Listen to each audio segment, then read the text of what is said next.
Last Sunday of every మే.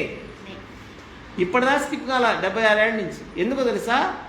రాజకీయ నాయకులు ఇష్టం కాదు అది గ్రూప్ 1 గ్రూప్ 2 లాగా. యూపీఎస్సీ అనేది ఒక బాడీ, ఇండిపెండెంట్ బాడీ, అటానమస్ ఉన్న బాడీ, సుప్రీంకోర్టు జడ్జిలతో సమానం. వాళ్ళు వెళ్ళిపోతూ ఉంటుంది అంతే. ప్రధానమంత్రి కాల్ చేయలేడు వాళ్ళకి. రెండో తెలుసారా మీకు? ఒక ఐఏఎస్ని ఐపీఎస్ని మామూలుగా అయితే ఉద్యోగం నుంచి సస్పెండ్ చేయాలంటే రాష్ట్ర ప్రభుత్వానికి హక్కులు లేవు. ఐఏఎస్ని ఐపీఎస్ని సస్పెండ్ చేయడానికి కేంద్ర ప్రభుత్వ అధికారులు వాళ్ళు. ముఖ్యమంత్రికి అధికారం లేదు. ఐఏఎస్ని ఐపీఎస్ని ట్రాన్స్ఫర్ చేసుకోవచ్చు అంతే.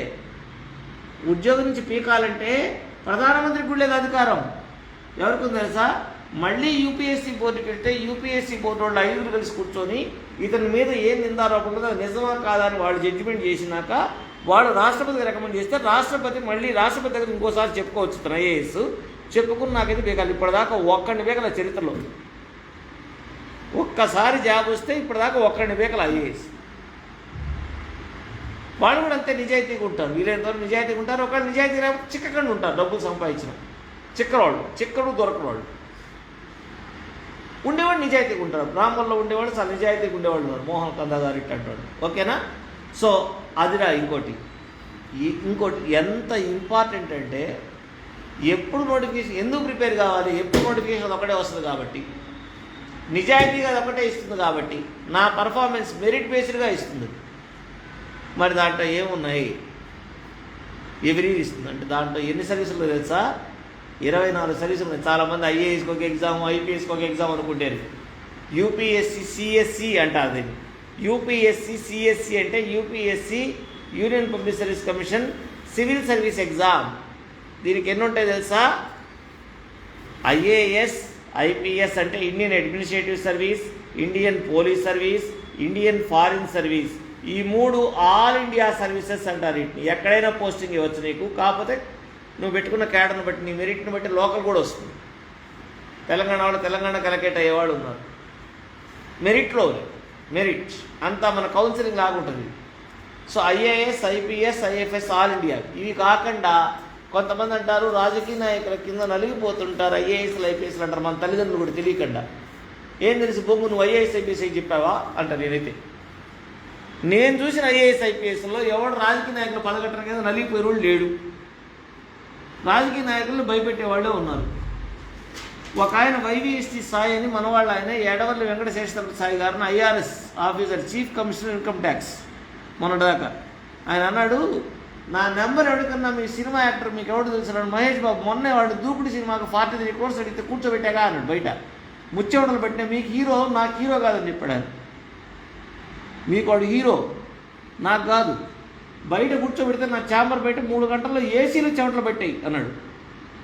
43 కోట్ల రూపాయలు సంపాదించామని పేపర్ స్టేట్మెంట్ ఇస్తే 43 కోట్లకి 30% ట్యాక్స్ ఎక్కడే పోయింది? 13 crore కట్టు దూకుడు సినిమాది అంటే. సార్ నేను కాదు సార్, లేకపోతే ఏం చేస్తారు సార్ అని అడిగాడు. రేపు సాయంకాలం 5 గంటల తర్వాత నువ్వు కట్టకపోతే 13 కోట్లు రేపు సాయంకాలం 5 గంటల లోపల నేను అరెస్ట్ చేస్తారు అంతే. ఏం కాదు, ఏముంటుంది, కొంచెం సెన్సేషన్ న్యూస్ అవుతుంది. తర్వాత బెయిల్ మీద బయటికి రావచ్చు. హ్యాపీ నీ జీవితం. లేదు సార్ కట్టేస్తాను కళ్యాణ్తో కట్టించాడు. ఐఆర్ఎస్ ఆఫీసర్ దీంట్లో ఉంది. అది 19 సర్వీసులో గ్రూప్ ఏ సర్వీసెస్ అంటారు. IRS Indian revenue service, IT income tax, Indian revenue service GST, ఇంకోటి Indian postal service, post master general, Indian trade service అంటే చాలా కంపెనీలో సెక్రటరీలు వాళ్ళందరినీ అపాయింట్ చేసేటటువంటి ఇండియన్ ట్రేడ్ సర్వీస్. కామర్స్ డిపార్ట్మెంట్లో ఎక్కువ ఉంటారు వీళ్ళు. అంటే department of commerce and business. వాటిల్లో ఏమవుతారు తెలుసా? వీళ్ళు సెక్రటరీలు అవుతారు. మామూలు కాదు, వీళ్ళు ఫైల్ సంతకాలు చేస్తారు. Next Indian corporate law service. అబ్బో, వీళ్ళు లీగల్ డిపార్ట్మెంట్లో ఉంటారు నాన్న. ఐఏఏఎస్ అని ఇంకోటి ఉంది. ఐఏఏఎస్ అంటే Indian audit and account service. Control and auditor general అవుతారు వీళ్ళు. అంటే వాళ్ళు ప్రభుత్వ పద్ధతులనే లెక్కలు ఆడిట్ చేస్తారు. IAAS Indian audit and account service. Next Indian defence estate service. Defence ఆస్తులు మెయింటైన్ చేసేటటువంటి వాళ్ళు. Indian defence account service IDAS. Indian railway management service. దక్షిణ మధ్య railway general manager, assistant general manager, ఈ క్యాడర్. వాళ్ళకైతే కోచే వస్తుంది ఏకంగా. వాళ్ళు ఒక ట్రైన్లో పోతారు, వాళ్ళదే మొత్తం కోచ్ అంతా వాళ్ళదే.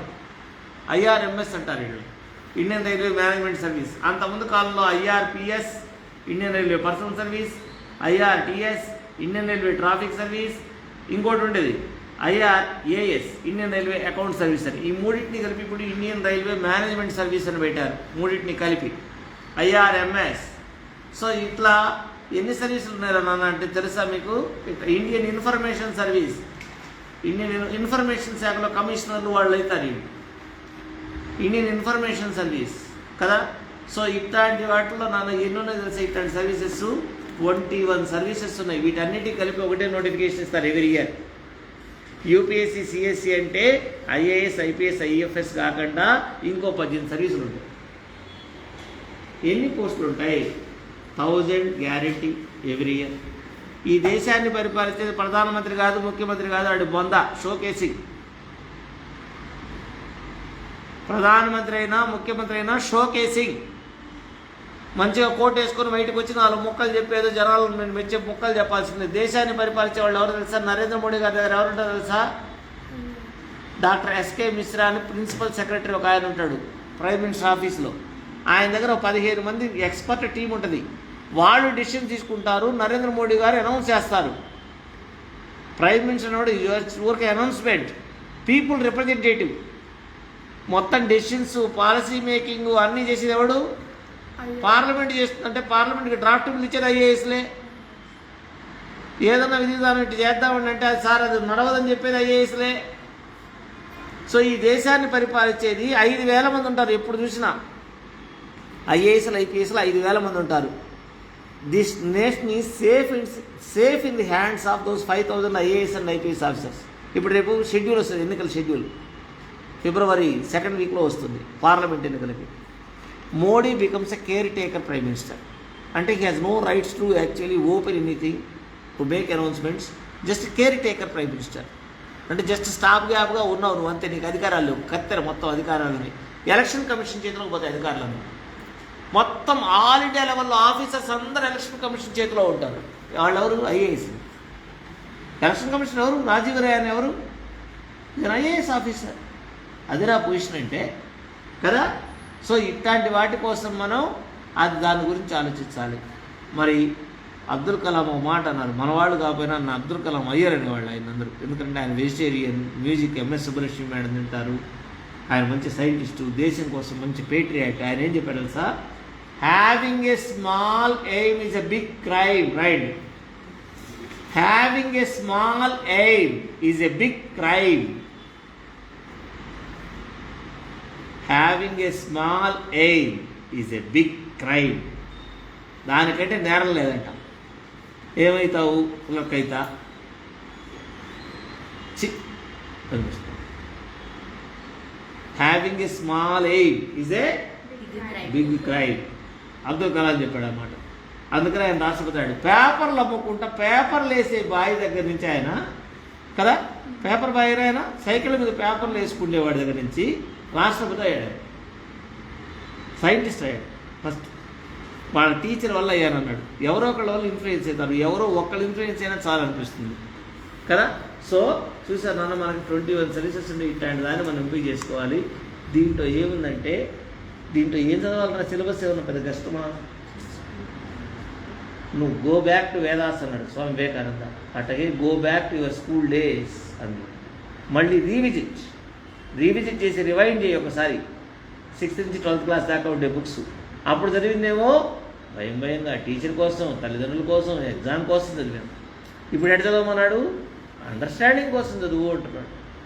పరిసరాలను అర్థం చేసుకోవాలి, జాగ్రఫీ. హిస్టరీ ఎందుకు అర్థం చేసుకోవాలి? ఏ యుద్ధం ఎందుకు జరిగినో, ఏ రాజ్యం ఎన్నాళ్ళు ఉందో, తారీఖులు, దస్తావేజులు ఇవి కావాలి చరిత్రకు అర్థం అంటాడు కదా. అవన్నీ నేర్చుకోవటం వల్ల ఆ రాజు ఏం చేశాడు పొరపాటు, నేను చేయకూడదు ఆ పొరపాటు. అందు చదవాలి హిస్టరీ అనేది ఎప్పుడు రిపీట్ అవుతుంది. హిస్టరీ రిపీట్స్ ఇట్ సెల్ఫ్ అంటాం కదా మనం. హిస్టరీనే రిపీట్ అవుతుంది అంటే ఏంది అర్థం? ఆ రాజు ఏం చేశాడో ఆ పొరపాట్లు చేస్తే పోయినట్టే, వీడు చేయకూడదు. You have to learn from others mistakes, never try to learn from your own mistakes. It becomes a costly affair. ఒక యాక్సిడెంట్ జరిగింది చక్కగా మంచిగా, నువ్వే యాక్సిడెంట్లో ఉన్నావు, కాలు దిగి పడిపోయింది, లేదమ్మా నేను పొరపాటున వచ్చాను, నేను వెనక్కి వెళ్ళిపోతాను, యాక్షన్ రీప్లే, మళ్ళీ నువ్వు ఇటు వచ్చి నువ్వు వెళ్ళిపో, నా పాటి నేను ఇటు వెళ్ళిపోతుంటే కాల్ వస్తుందా? ఎవడన్నా యాక్సిడెంట్ గురయ్యాడు చూసి నేర్చుకోవాలమ్మో, రాసినప్పుడు జాగ్రత్తగా ఉండాలి, మనం అట్లా చేయకూడదు. You have to learn from others mistakes. Learning from